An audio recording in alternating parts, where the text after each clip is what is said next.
Sijui kama umewahi kujiuliza nini kingekuwa cha tofauti kwako kama ungeitumia jana yako vizuri zaidi ya namna ambavyo uliitumia. Ukweli ni kwamba maisha ya watu hayaharibiki ghafla, lakini yanaharibika kwa kukosa matumizi sahihi ya vile ambavyo wanavyo ama walivyo navyo. Hii ni kona ya saikolojia na imani, Ringo Psycho-Spiritual Hub, mahali ambako saikolojia na imani vinakutana ili kutengeneza maisha yaliyo bora zaidi. Na mimi ni mwinjilisti na mwanasaikolojia Paul Ringo.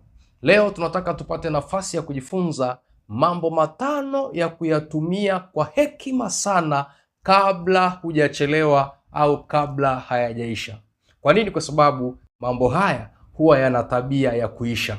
Ukiyatumia vizuri yanabadilisha maisha yako, lakini ukiyatumia vibaya ama ukishindwa kuyatumia yanaisha, na unaweza ukashindwa kujua namna ya kuweza kuyarudisha, ukajikuta kwenye majuto, jambo ambalo sisi hatupendi lifike kwenye maisha yako. Jambo la kwanza kabisa ni ujana. Tumia ujana wako kwa hekima kabla hazijaja nyakati za uzee. Ujana ni msimu wa kuotesha. Ujana ni rasilimali inayoisha mapema. Ujana ni mbegu inayopotea ama inayoisha mapema. Ndio wakati una nguvu, ndio wakati una akili, ndio wakati ni mwepesi, ndio wakati ambao una ujasiri mwingi. Na hicho kipindi kinapita. Kitumia hicho kipindi kuhakikisha ya kwamba unazipanda mbegu zilizo njema. Mbegu za kiuchumi, mbegu za kiimani, mbegu za kijamii. Ili kipindi hicho cha ujana kinapoisha, basi uanze kuyavuna matunda mazuri ambayo uliweza kuyaotesha. Kitabu cha Mhubiri mlango wa 12 mstari wa kwanza anasema, mkumbuke Muumba wako siku za ujana wako kabla hazijafika siku za mabaya, yani siku za uzee na uzito ambao kila mtu anaweza kukutana nao.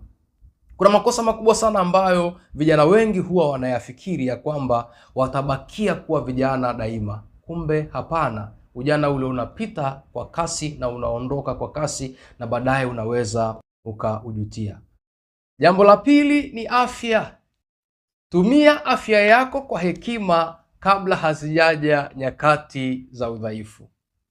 Afya ni rasilimali yenye nguvu zaidi katika maisha ya mwanadamu, ambako rasilimali hiyo ikiharibika, hata mambo mengine mengi yanaweza yakakwama.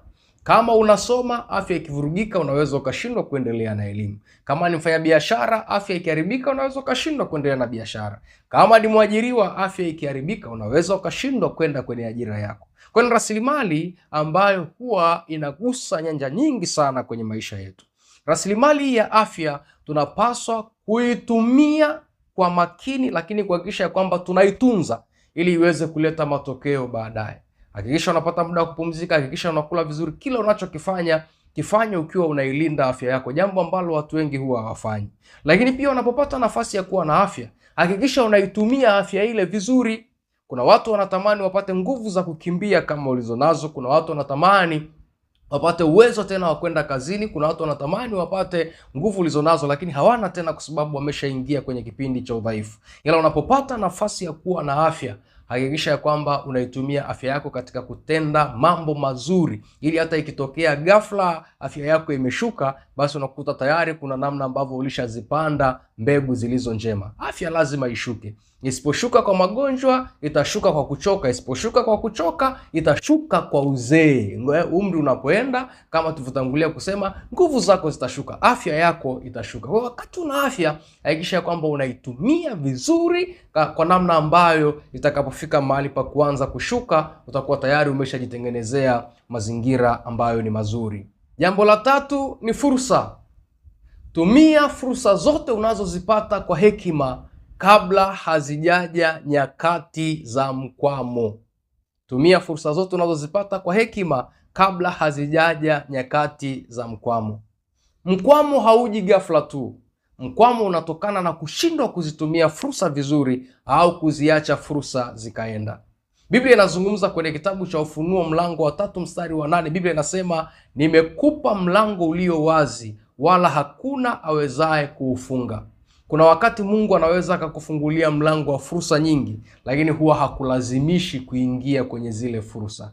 Unahitaji wewe kuingia kwenye zile fursa kabla ule mlango haujafungwa. Kuna wakati Mungu atakupa fedha, ataruhusu fedha zitapita kwako. Kuna wakati Mungu ataruhusu kibali kitapita kwako. Hizo ni rasilimali, ni fursa ataachilia kwako.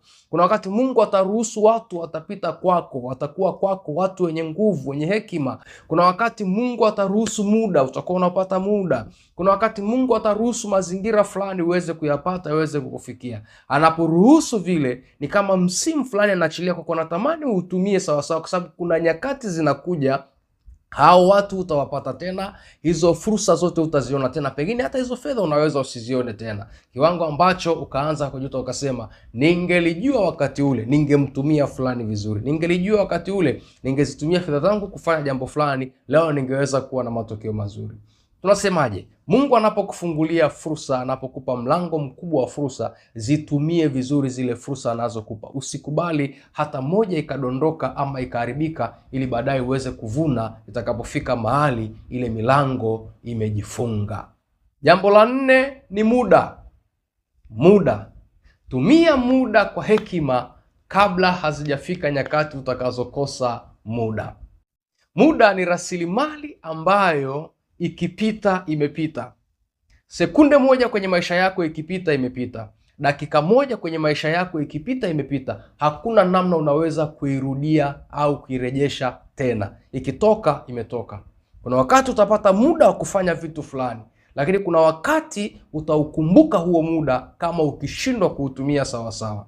Kitabu cha Yohana mlango wa 9 mstari wa 4, Yesu aliwaambia wanafunzi wake, imetupasa kuzifanya kazi zake yeye aliyetupeleka maadamu ni mchana, usiku waja asipoweza mtu kufanya kazi ama kuifanya kazi.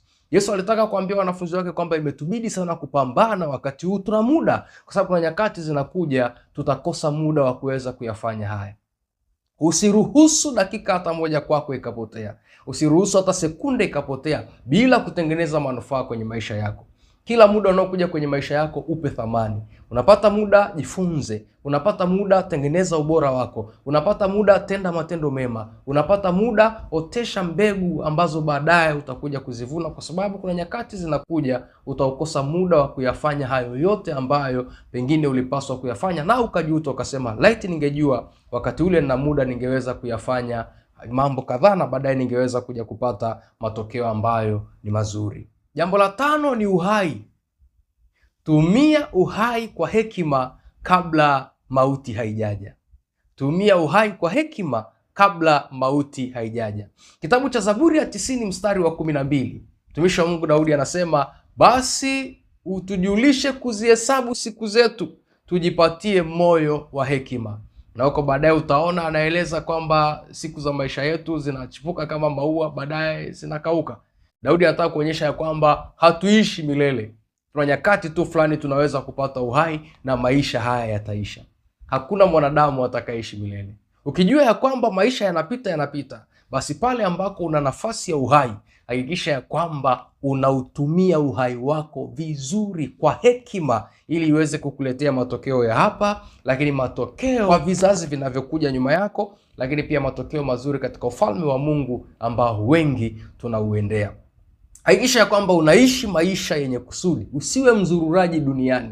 Hakikisha una kusudi la maisha unalolitumikia katika zile siku ambazo Mungu anakupa. Ishi kwa hekima, tumikia kusudi la maisha, ishi na watu vizuri, lakini hakikisha ya kwamba unayafanya yaliyo mapenzi ya Mungu kwenye maisha yako, ili uhai wako uendelee kuwa na thamani, ili unapopita mara, basi unajikuta umejitengenezea faida, na wale watakao kuja nyuma yako watafurahia maisha yako, ama watafurahia kile kipindi cha uhai wako ambacho ulipata nafasi ya kuishi. Kwa kifupi, naweza kusema ya kwamba ikiwa una ujana, hakikisha ya kwamba unautumia vizuri kupanda mbegu zilizo njema katika nyanja zote za maisha, ili uweze kuvuna baadaye. Lakini ikiwa una afya, ilinde na hakikisha unaitumia afya hiyo katika kufanya mambo yaliyo bora, ili baadaye unufaike na yale uliyoyatenda. Lakini kama una fursa, zichukue fursa bila kuogopa, wala usizipoteze. Fanya kwa nguvu na kwa bidii, kwa sababu kuna siku hizo fursa zinaweza zikakwama. Lakini kama una muda, upe thamani muda wako. Thamini muda wako, na kila sekunde kwenye maisha yako hakikisha ya kwamba unaipa thamani ya kipekee. Lakini uhai,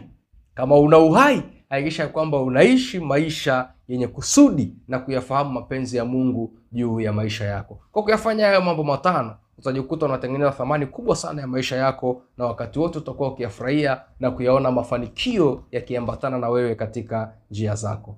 Mimi naamini kuna kitu umejifunza katika somo hili, na kama ukihitaji kuendelea kujifunza na kupata masomo haya kwa wingi zaidi, na kualika kuendelea kufuatana na sisi Ringo Psycho Spiritual Hub na mwanasaikolojia wako Paul Ringo. Kila siku, kila mara tunakuletea masomo ambayo yanaendelea kukuimarisha na kukujenga kiimani. Kwa kusema hivyo, na kualika kusubscribe ili uwe wa kwanza kuyapata mafundisho haya. Lakini usiache kucomment, kulike na kushare kwa wengine pia, ili kusaidia huduma hii kuendelea kukua na kuwafikia watu wengi zaidi. Unapoimarika wewe, na sisi tunaimarika. Na kutakia kila laheri.